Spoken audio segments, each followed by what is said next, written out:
difference was that there was a twist down the barrel of the musket called rifling, and this twist throws the musket or rifle ball at a very accurate trajectory over a longer range.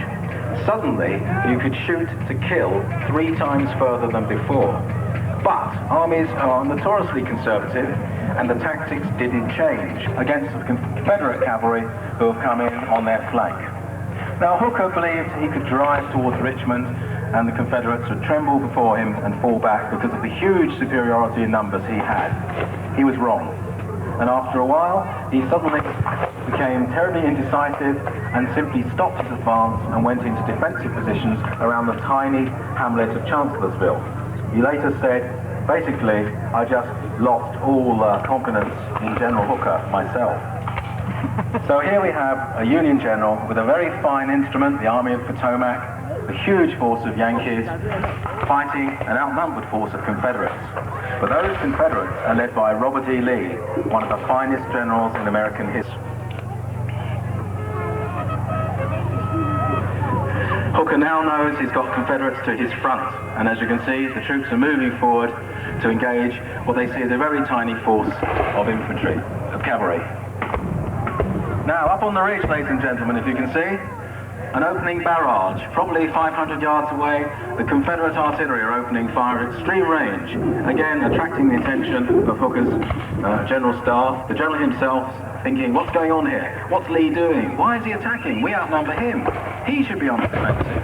Hooker's nerve is starting to crack already. The Confederate cavalry, just a nuisance, brushed apart, pushed away by the Union infantry, because of the power of the rifled musket. Cavalry represent no threat at all to infantry now, unlike the Napoleonic Wars, where infantry could be easily ridden down. In saying this, these Union skirmishers are having to really scarf up.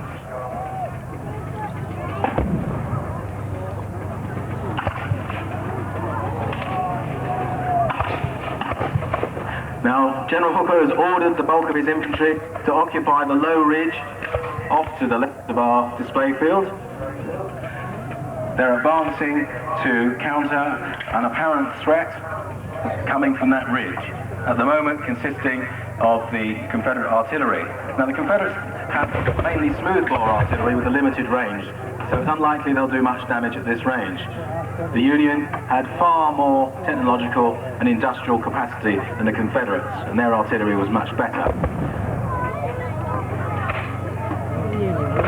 And the Union infantry, seeing off the Confederate cavalry there, firing by file, one at a time down the line, as the Confederate cavalry get out of the way of that devastating firepower.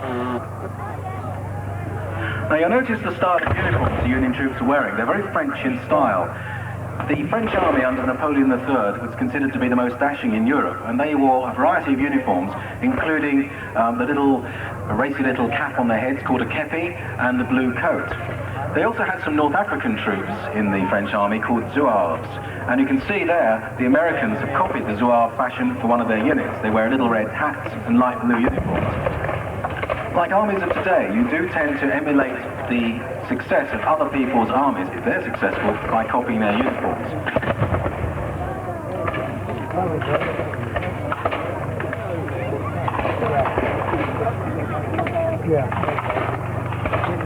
Now, up on the ridge, something is moving. Something that should be worrying General Hooker. I can just see the tips of Confederate battle flags moving towards their artillery line. Can you hear that rebel yell? Lee's infantry are attacking.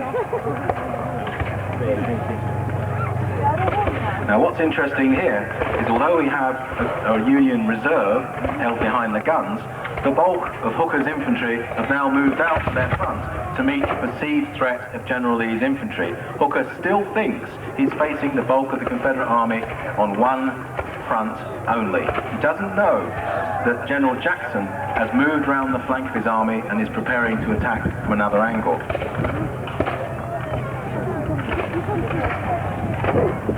Coming over the ridge, a solid line of Confederate infantry, every musket bristling with a bayonet, the battle flags flying, the rebel yell rippling along the ranks of the troops. A glorious sight, and one, however, that will strike terror into the Union infantry.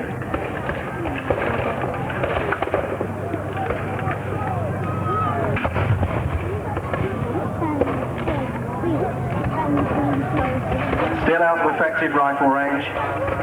The Union's blazing away there, blazing away fast as they can. You notice the complete lack of fire control compared with the Napoleonic era, where crisp volleys were the norm. In the American Civil War, because most soldiers were conscripts, and because of the sheer ferocity of the fighting, the name of the day was one volley followed by pouring on the fire as fast as you can, fire as fast as you can, put as much lead in the air as you can, knock down the enemy. American Civil War battles were very much battles of firefights, in which the weight of lead in the air would decide the outcome. Very little hand-to-hand fighting.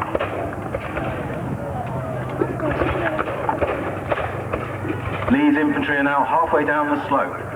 They're coming on slowly and methodically with the muskets shouldered. They're not in a hurry. They haven't bothered to fire back yet. You know they've got Hooker where they want him. They believe implicitly in the invincibility of Robert E. Lee. He's never lost a battle.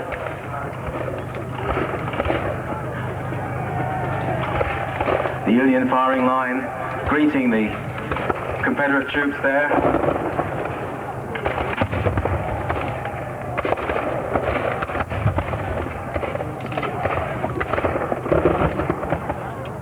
The roar of the guns in the distance, the smoke drifting across the field.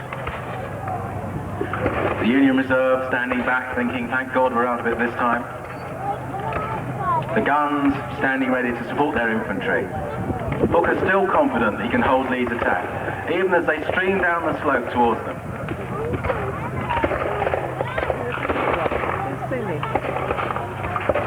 The elan and confidence of the Confederate soldier was legendary. The Union forces have been beaten time and time and time again. Although just as brave, their generals were just not as imaginative as the Confederates. An imagination fired by necessity. The Confederates did not have the luxury of numbers. They couldn't afford to lose, and they had to get the damn Yankees off their territory. As the Union Army occupied Virginia, the breadbasket of the Confederacy, it means Lee couldn't feed his troops. He had to get General Hooker's troops back across the Potomac into Maryland, into Union territory, to give the Shenandoah Valley of Virginia a time to recover.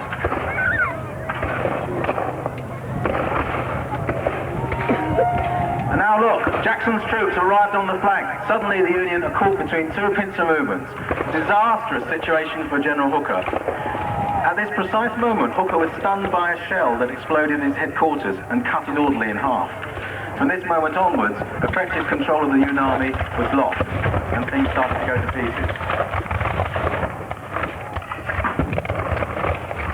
The nice volleys there, but the fire control will soon go to pieces and will be down to firing as fast as they can. Meanwhile, on the left flank, General Lee's main force has reached the bottom of the slope and is fanning out left and right to try and envelop General Hooker's line. If they can get down the flanks of the main Union Army, this is going to end in complete disaster for Hooker.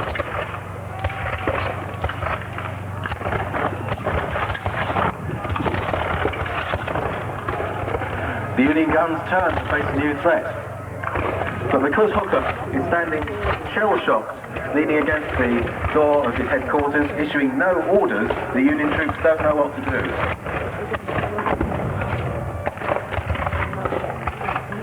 Already you can see the ferocious firepower, enormously more deadly than that of the Napoleonic period. And straight away the Confederates go in. There's not many of them. At Chancellorsville, Lee fought tenaciously, but he still had inferior numbers.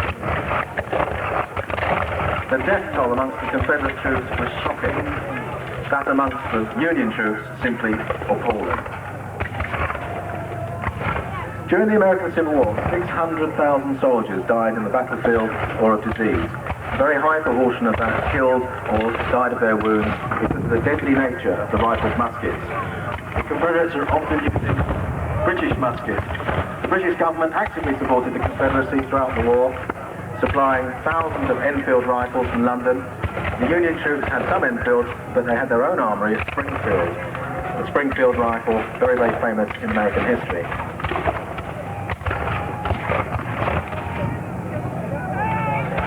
So far, the Union are holding their position. But you can see the Union general falling back. They're realizing they've got to tighten the position, the Union position. They can't hold if the Union position has been outflanked. Confederate cavalry have now Jackson's troops, the position is starting to look dangerous for General Hooker, who is still issuing no orders at all. The rebel yell.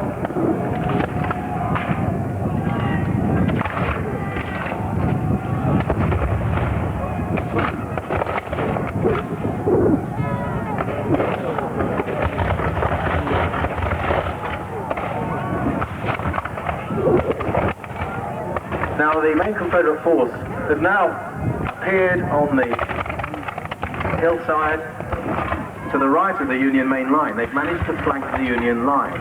But that's not all the Confederates, which means other troops are streaming round to try and take the Union troops from the left, otherwise the Union troops wouldn't be firing at anything. This means at the moment the Federal troops are facing a development from three flanks, a completely catastrophic battlefield position. They still probably outnumber the Confederates, but their position is looking very, very poor.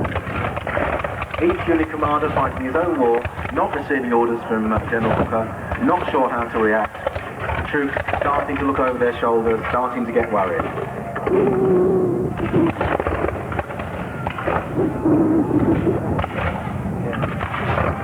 Facing the main Confederate force on the ridge, we have a detachment of Union sharpshooters who are wearing green. They were armed with breech-loading rifles, which were much more deadly than the ordinary muzzle-loaded rifle. Because they were breech-loading, you could fire faster, but they had a short range.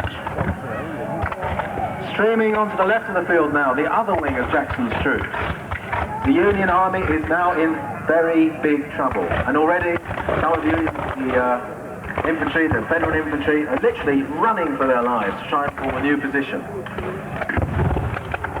All over the wilderness, all over the Chancellorsville position, entire Union formations are starting to come apart at the seams, running for their lives as the Confederates smash into them from every conceivable angle. So this unit here, with a mixture of ordinary infantry and Zouaves, has been rushed back to try and stabilise the flank. But where is the flank? Everywhere is a flank, because the Confederates are coming at them from every direction. It is every battlefield commander's nightmare, every soldier's nightmare. One of the Federal troop units has completely broken there. They're running for their lives. They've lost all order. They're trying to get back to the centre of the position. Listen to that rebel yell. The rebels know they have the Union troops in an absolute vice, a death grip that can only last very, very short time, can only go one way. There is no way the Union troops can fight their way out of this now unless they come up with a very, very quick and deadly plan. But there is no battle plan in the Union Army. General Hooker's completely lost his nerve.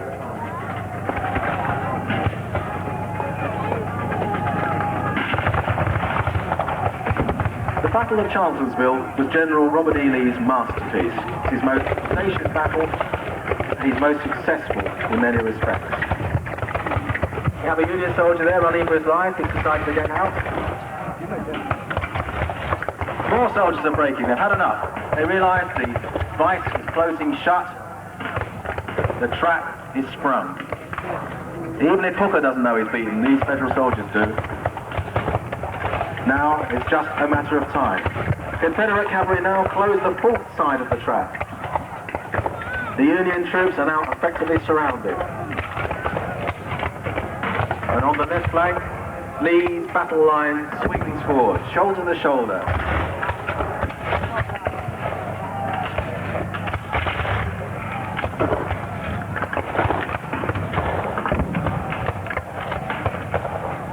The Confederates may not be very smart, but by God they can fight.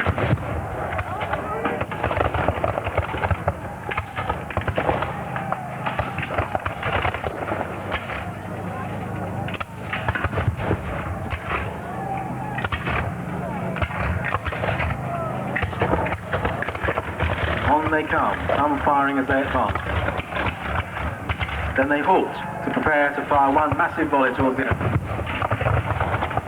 Some of these Zouaves go down. A solid lead mini ball strikes the human body, smashes the internal organs, blows off arms. It doesn't kill you instantly, it will give you a wound you're very unlikely to recover from.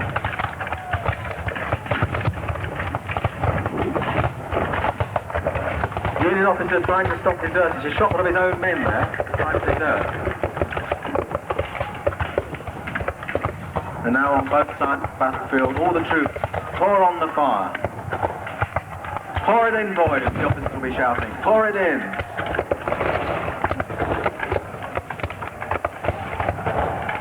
The Confederate cavalry sweep round the field again. The Zouaves break. Rally round the flags, boys. And the grey tide forward.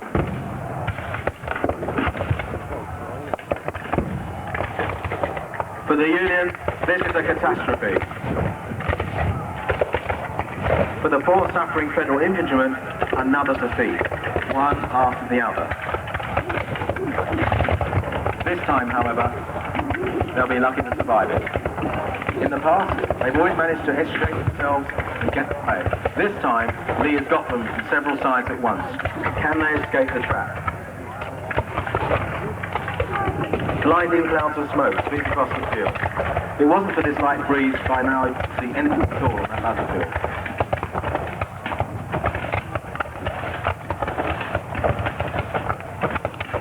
Casualties.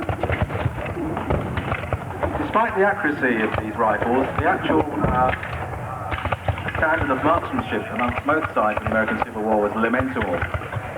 Most troops simply pointed their muskets towards the enemy and fired blindly. But with the accuracy of the weapons, the casualty rates were still absolutely appalling. More Union soldiers break and shelter off to the plain. They've had enough, they want to be out. They now know the Hooker's plans were hot air. Remember what he said, ladies and gentlemen, my plans are perfect. God help the rebels. Now look what's happened to his plans.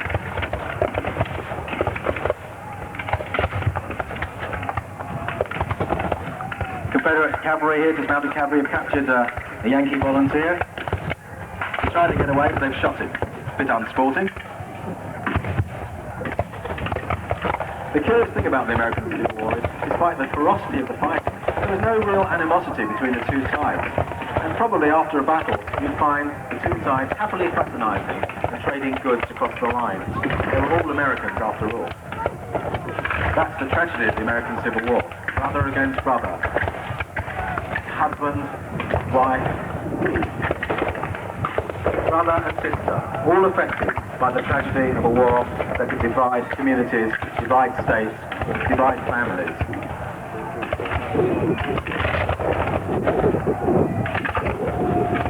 It's possible also that if General Lee had followed up Charleston with another crushing victory, that Britain and France would have joined the war against the Union forces, as the federal government had come very near to provoking war with Britain.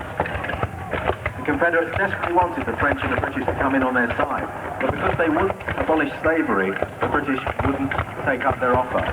History would be very different if the Confederates had abolished slavery. They would have had a British army backing them, probably on this campaign. The Confederates sweep forward, closing the range. The range now 50 paces, a murderous range, a range that you can't possibly miss. And yet they really did fight each other in this range. Awesome casualties, appalling casualties. Whole units disappearing in one volley. That's how it was. The chances of starting off at the beginning of the American Civil War and surviving to the end through 4 or 5 years of bloody campaign was virtually zero. And as we watch this reenactment, we have to remember this really happened. 600,000 dead. This may be an entertainment here, but the reality is simply appalling.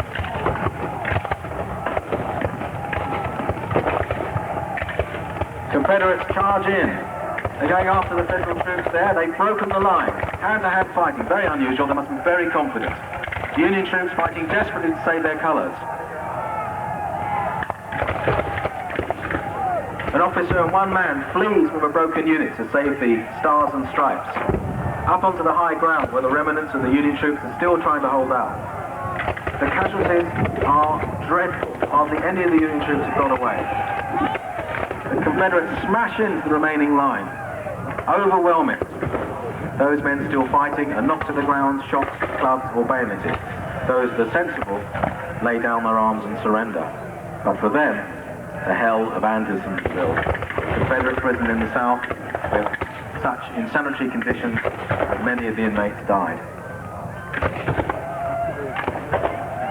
Ladies and gentlemen, I'm sure you'll agree that this has been one of the most ferociously fought reenactments today. It's also one of the most horrifyingly realistic. It was presented to you by the American Civil War and the Southern Skirmishers, and I will ask you to show your appreciation for their outstanding contribution to today's show. The ACWS and SOSCAN.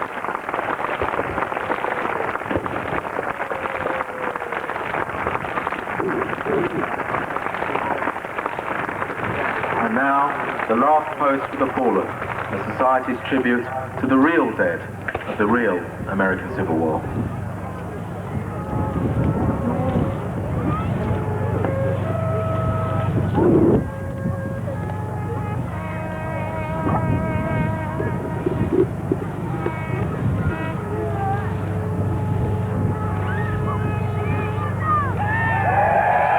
The victory cheer from the Confederates. Well, ladies and gentlemen, these troops will be marching past in review at the end of today's displays as part of the Grand Parade. They'll make a marvellous view, but in the meantime, they'll be forming their ranks and marching off, and we'll be moving on our next display, the Romans. Grey cloth and their fine kepis. But by 1863, the Union naval blockade had prevented the Confederates from gaining any supplies from overseas, or very few supplies. Firearms and powder and cannons, yes, but no material for clothes.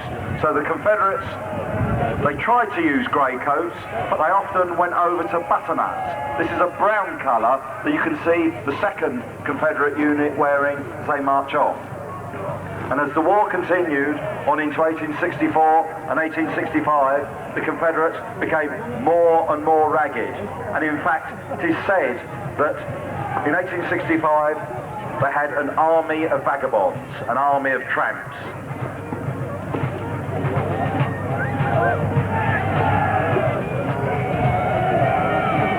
Rifle, a range of up to 800 or 900 yards, and a rate of fire of 2 shots per minute. These rifles had changed because of the revolutionary mini ball. The mini ball was a small ball that was placed down the barrel, so you could load the rifle quickly, just as quickly as a musket. But when the rifle was fired, the ball would expand in the barrel, and then it would turn in the rifling, making it a deadly weapon. Unlike the riflemen of the American Revolution or the Napoleonic Wars, who fired their balls, who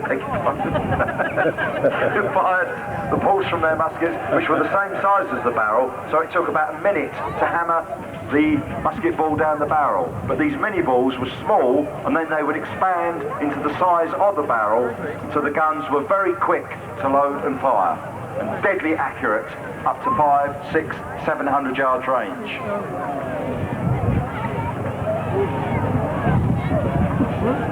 Once again, ladies and gentlemen, give the American soldiers one more round of applause.